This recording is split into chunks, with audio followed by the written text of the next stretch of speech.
Okay so अस्सलाम वालेकुम students. इससे प्रीवियस वीडियोस के अंदर हमने क्या देखा था, हमने देखी नोमेनक्लेचर। ये एक पॉलिप दिखाया हुआ उन्होंने और ये आपको एक मिक्स ट्यूमर दिखाया हुआ, ठीक है। पॉलिप्स और सॉरी नोमेनक्लेचर की सारी बात हो गई। अब हमने नेक्स्ट टॉपिक स्टार्ट करना है। नेक्स्ट टॉपिक जो है वो हमारे पास इंपॉर्टेंट है और नेक्स्ट टॉपिक में हमने करना क्या है, कैरेक्टरिस्टिकली हमने अब ये जो टॉपिक स्टार्ट करना है इसमें मैंने आपको 3 चीज़ें पढ़ानी है, ठीक है। एक हम पढ़ेंगे कि डिफ्रेंसीशन से क्या मुराद है, और जब डिफ्रेंसीशन ख़त्म हो जाती है तो उस टाइम सेल्स जो हैं वो एनाफेजिक स्टेट में चले जाते हैं। सो एनाफेजिया क्या है और डिफ्रेंसीशन क्या है, ये पढ़ेंगे हम।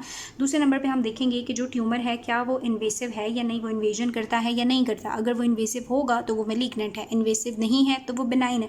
तीसरी बात हम देखेंगे कि मेटास्टेसिस क्या होती है, और अगर वो मेटास्टेसिस करेगा तो इसका मतलब है वो मैलिग्नेंट है, नहीं करेगा तो बिनाइन है। ये वो फीचर्स हैं जिनके ऊपर डिपेंड करते हुए हमने ट्यूमर को क्या करना है, डिस्टिंग्विश करना है। हमने बताना है कि ये जो ट्यूमर है ये ईदर बिनाइन है या मैलिग्नेंट है। उसके बाद वो कहता है कि अगर जो ग्रोथ की स्पीड है ना, अगर आप ग्रोथ की स्पीड से डिसाइड करना चाहो तो यूजुअली ऐसा है कि आपके पास जो मैलिग्नेंट ट्यूमर्स होते हैं, ठीक है, जो मैलिग्नेंट ट्यूमर्स होते हैं वो हमारे पास बहुत ज़्यादा रैपिडली ग्रो करते हैं। क्या करते हैं, रैपिडली ग्रो करते हैं। लेकिन ऐसे भी मैलिग्नेंट ट्यूमर्स देखे गए जो स्लोली ग्रो करते हैं, तो इसलिए ग्रोथ के रेट से उनको डिफ्रेंशिएट नहीं किया जा सकता। ये तीनों फीचर्स जो हैं ये उनको डिफ्रेंशिएट करने में हेल्प करेंगे, ठीक है, डिस्टिंग्विश करने में हेल्प करेंगे। अब जो सबसे पहला फीचर है डिफ्रेंसिएशन का, हम डिफ्रेंसिएशन की और एनाप्लीजिया की बात करेंगे। डिफ्रेंसिएशन से क्या मुराद है, डिफ्रेंसिएशन मुराद है कि कोई भी जो कैंसर सेल है, फॉर एग्जांपल ये एक एंडोथेलियम सेल था, ठीक है, एपिथेलियल सेल थे, और इन एपिथेलियल सेल से क्या स्टार्ट हो गई, ऊपर की तरफ एबनॉर्मल ग्रोथ स्टार्ट हो गई। लेकिन ये जो एबनॉर्मल ग्रोथ है,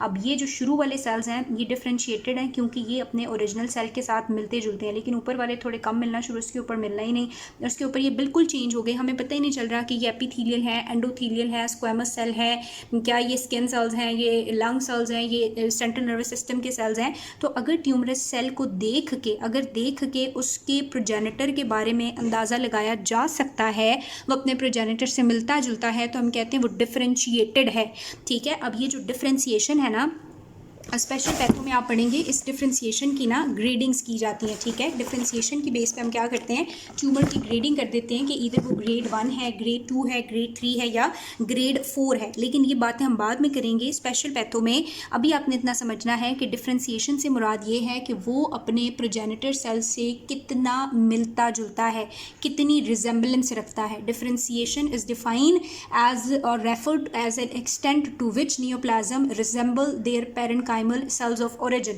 कि ये अपने पेरेंट काइमल सेल से कितनी रिजेंबलेंस रखता है, जो जहाँ से ये ओरिजिनेट हुआ। अगर ये उनके साथ बहुत रिजेंबल करता है तो उसकी बेस पे हम इसे डिवाइड कर देते हैं वेरी वेल डिफरेंशिएटेड में, वेल डिफरेंशिएटेड में, पुअर डिफरेंशिएटेड में और वेरी पुअर डिफरेंशिएटेड में, ठीक है। ये ग्रेडिंग है, ग्रेड 1, ग्रेड 2, ग्रेड 3, ग्रेड 4। ये आप स्पेशल पैथो में पढ़ोगे। जब डिफरेंशिएशन बहुत पुअर हो जाती है और हमें पता ही नहीं चलता कि कहाँ से आ रहा है, तो उस टाइम हम जब कंप्लीटली लैक ऑफ डिफरेंशिएशन है, वो बिल्कुल डिफ्रेंशिएट नहीं किया जा सकता, बिल्कुल नहीं पता कि इसका पेरेंट काइमल या ओरिजिनल सेल्स कौन से थे, तो उसको उस फेज को हम क्या बोलते हैं, उस फेज को हम बोलते हैं एनाफेजिया। तो आपको थोड़ी सी बात समझ आई कि डिफ्रेंसिएशन डिटर्मिन करने में हेल्प करेगी कि वो मैलिग्नेंट है या बिनाइन है। कैसे, यहाँ पे मैं बताती हूँ कि अगर बिनाइन होगा तो क्या होगा, मैलिग्नेंट होगा तो क्या होगा। अगर वो ट्यूमर वेल डिफ्रेंशिएटेड है, ठीक है, वो क्या है, वेल डिफ्रेंशिएटेड है, तो वो क्या है, बिनाइन ट्यूमर होगा, ठीक है। यानी ये हमारे पास एंडोथेलियल सेल्स हैं और यहीं पे वो ट्यूमरस ग्रोथ हो रही है और वो ट्यूमरस ग्रोथ काफ़ी ज़्यादा एंडोथेलियम सेल से मिलती जुलती है, इनके साथ रिजेंबलेंस रखती है। तो वेल डिफरेंशिएटेड ट्यूमर जो हैं वो बिनाइन ट्यूमर्स होते हैं, ठीक है। ये वेल डिफरेंशिएटेड क्यों है, क्योंकि ये रिजेंबल करते हैं पेरेन्काइमल ओरिजिनल सेल से, ठीक है। दूसरी बात ये है कि इनके अंदर जो मॉर्फोलॉजी है वो इतनी ज़्यादा ऑल्टर नहीं हुई होती, इनकी कॉन्फिगरेशन तकरीबन नॉर्मल ही होती है और माइटोटिक फिगर्स भी इनमें इतने हाई नहीं होते, ठीक है। ये अब नॉर्मल ग्रोथ है लेकिन कोई जंगलियों की तरह बहुत एग्रेसिव ग्रोथ नहीं है। तो डिफ्रेंसिएशन देख के हम अंदाज़ा लगाएंगे एक ऐसा ट्यूमर है जो बड़ा डिफ्रेंशिएटेड सा, काम सा, मेटोटिस भी नहीं है, कॉन्फिगरेशन भी मेंटेन हुई है, तो हम कहेंगे कि ये बिनाइन ट्यूमर है और पेशेंट बड़ा खुश होता है ये सुन के। और अगर उसकी जो मॉर्फोलॉजी है वो कम्प्लीटली डिस्टर्ब हो जाए या डिस्ट्रॉय हो जाए तो फिर उसको हम क्या कहते हैं कि ये मैलिग्नेंट ट्यूमर है। अब जो मैलिग्नेंट ट्यूमर है ना, ये वेरी करता है, ठीक है।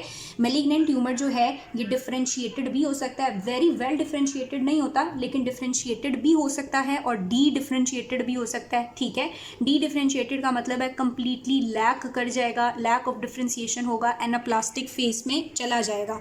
अब हम ज़रा बात कर लेते हैं कि जो मैलिग्नेंट ट्यूमर डिफरेंशिएटेड होते हैं वो कैसे होते हैं। तो उसने कहा हमारे पास एक एडिनोकार्सिनोमा था, ठीक है, क्या था, एडिनोकार्सिनोमा था, और वो बहुत ही ज़्यादा वेल डिफरेंशिएटेड था, ठीक है। एडिनो कार्सिनोमा से क्या मतलब है, एडिनो का मतलब है कि उसकी ग्लैंडुलर अपीयरेंस थी, और कार्सिनोमा का क्या मतलब है, वो एपिथेलियम को इन्वॉल्व कर रहा था, तो वो बहुत वेल डिफरेंशिएटेड था, और ये थायराइड ग्लैंड के अंदर था, और जो थायराइड की फॉलिकल है ना उसके जैसे करेक्टरिस्टिक्स रखता था, ये T3 T4 की प्रोडक्शन भी कर रहा था। तो हमें कैसे पता चला कि ये कार्सिनोमा है, ये हमने देखा कि ये इन्वेड भी कर रहा था, मेटास्टेसाइज भी कर रहा था, दैट्स वाई ये कार्सिनोमा है। बेशक ये कार्सिनोमा है, बेशक ये मैलिग्नेंट है, लेकिन ये वेल डिफरेंशिएटेड भी हो सकता है, और जो इसके करैक्टरिस्टिक्स हैं, जो नॉर्मल सेल के करैक्टरिस्टिक्स हैं, हार्मोन बनाना या कोई भी चीज़ बनाना, वो भी इसके अंदर प्रिजर्व रहते हैं।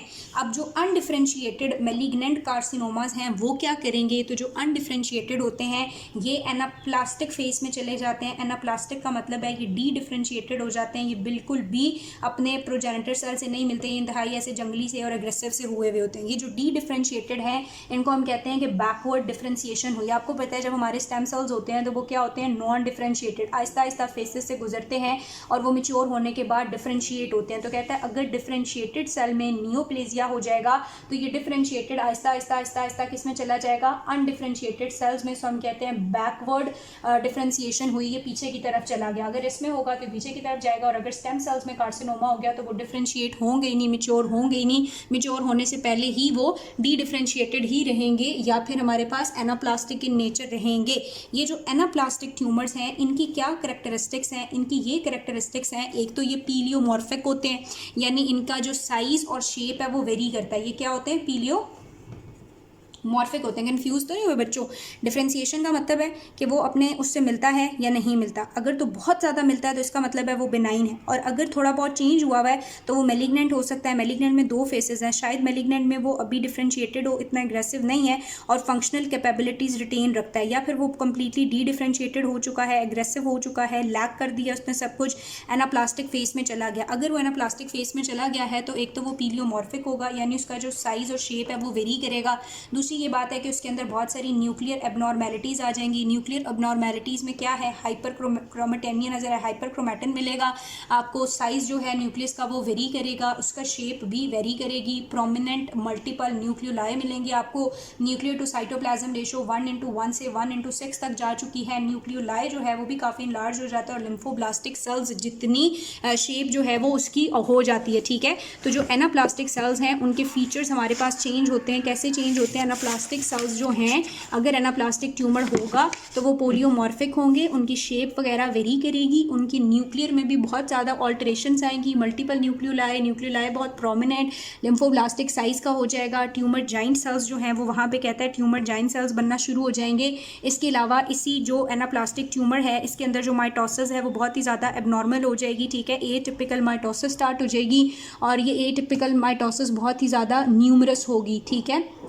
स्पिंडल स्ट्रक्चर वगैरह सारे का सारा वो भी डिस्टर्ब हो जाएगा, और इस सेल की पोलैरिटी भी खत्म हो जाएगी, रिकग्निशन पैटर्न जो है वो कम्प्लीटली लॉस हो जाएगा। तो एक बड़ा कॉम्प्लेक्स सा मिक्स सा डिसऑर्गेनाइज सा सेल बन जाएगा जिसको हम एनाप्लास्टिक या डी डिफरेंशिएटेड मैलिग्नेंट ट्यूमर बोलेंगे। समझ आ गई कि जो एनाप्लास्टिक सेल्स हैं वो पोलियोमॉर्फिक हैं, न्यूक्लियर एबनॉर्मेलिटीज़ हैं, जाइंट सेल्स उनके अंदर बन जाएंगे, माइटोसिस फिगर जो है उनके अंदर बहुत ज़्यादा हाई होंगे, और पोलैरिटी भी ख़त्म हो चुकी होगी। तो ये डिफरेंशिएशन की थोड़ी सी बात है। अब एक बात उसने ये भी की है कि सम मैलिग्नेंट और बिनाइन ट्यूमर क्या है, फंक्शनल कैपेबिलिटीज़ को रिटेन रखते हैं, यानी वो फंक्शन परफॉर्म करने के लिए काबिल होते हैं। कुछ ट्यूमर्स हमने देखे, जैसे कि कोई एंडोक्राइन ट्यूमर था, ठीक है, जैसे थायराइड का ट्यूमर था, कोई एंडोक्राइन ट्यूमर था, तो बेशक थायराइड फॉलिकल जो है उसमें बिनाइन ट्यूमर है, या इवन के स्टेज 2 का मैलिग्नेंट ट्यूमर है जो वेल डिफरेंशिएटेड है, तो वो थायराइड फॉलिकल स्टिल क्या बनाती रहेगी, थायराइड हार्मोन बनाती रहेगी, ठीक है। तो एंडोक्राइन ओरिजिन का अगर ट्यूमर है भी और इनिशियल स्टेजेस में है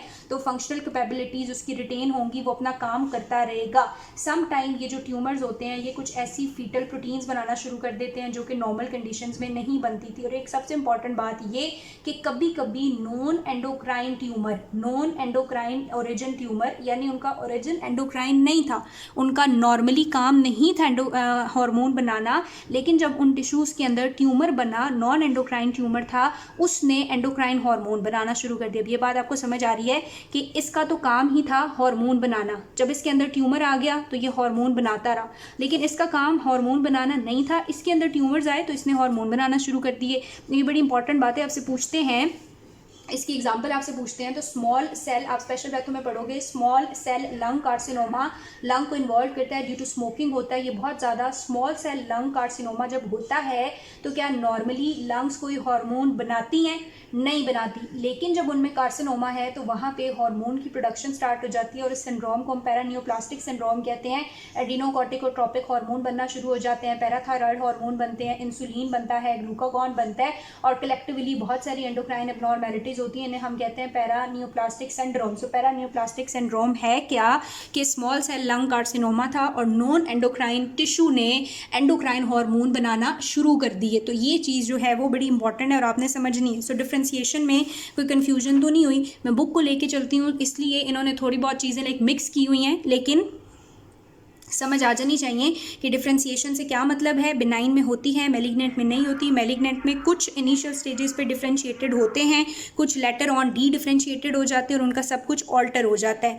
उसके बाद कहता है जो मैलिग्नेंट ट्यूमर्स हैं भी, तो वो क्या रखते हैं, फंक्शनल कैपेबिलिटीज़ होती हैं उनमें, ठीक है, समहाउ होती हैं, सब में नहीं होती, ठीक है।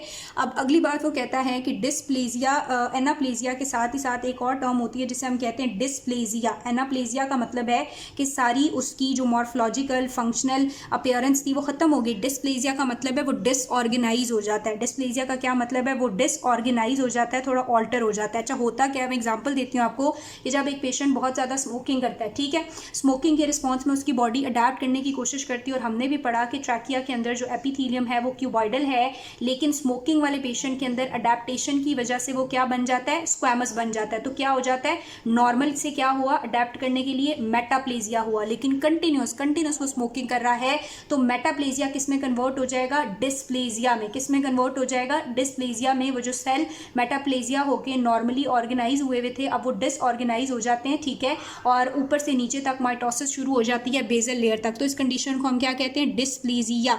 अब ये जो डिस्प्लेजिया है, अगर यहाँ पे भी वो स्मोकिंग छोड़ देगा ना तो ये डिस्प्लेजिया रिवर्स हो सकता है, नॉर्मलाइज हो जाएगा, लेकिन अगर नहीं छोड़ता तो डिस्प्लेजिया किस में कन्वर्ट हो जाएगा, स्मॉल सेल लंग कार्सिनोमा में। तो डिस्प्लेजिया कैंसर से पहले की स्टेज है। अगर किसी की आपने बायोप्सी की और आपको डिस्प्लेजिया मिला तो आप उसको बता दो कि तुमने वो ज़मीन तैयार कर दी है जहाँ पे कैंसर उगने वाला है, तो बेहतर है स्मोकिंग छोड़ दो। नहीं छोड़ता तो वहाँ पे कार्सिनोमा हो जाएगा, ठीक है। तो ये बात उसने की हुई है कि एनाप्लेजिया के साथ ही एक टर्म है डिस्प्लेजिया, जिसका मतलब है डिसऑर्डर्ड प्रोलिफरेशन, यूनिफॉर्मिटी लॉस हो जाती है, आर्किटेक्चर तबाह हो जाता है, बहुत ज़्यादा हाइपरक्रोमैटिक न्यूक्लियाई होगा, डिस्प्लेजिया में माइटोसिस बड़ी हो रही होगी, थ्रू आउट द थिकनेस को ये इन्वॉल्व करती है, बेजल लेयर तक हो रही होती है। स्टिल भी अगर वो कुछ छोड़ दे तो कुछ नहीं बिगड़ा, रिवर्स किया जा सकता है, लेकिन अगर नहीं करेगा तो डिस्प्लेजिया जो है वो कार्सिनोमा में कन्वर्ट होता है। अगर डिस्प्लेजिया फुल लेयर को इन्वॉल्व करे तो इसको हम कार्सिनोमा इन सीटू भी बोलते हैं, ठीक है जी। तो लंग कार्सिनोमा की जो डेवलपमेंट होती है वो इसी तरह से होती है कि पहले मेटाप्लेजिया है, फिर dysplasia, carcinoma in situ, whole layer involve हो गई, अभी भी उसने नहीं चीज़ों को छोड़ा, अपनी आदतें ठीक नहीं की तो कैंसर हो जाता है। तो ये बातें सारी की सारी स्टिल नाउ तक डिफ्रेंसिएशन की।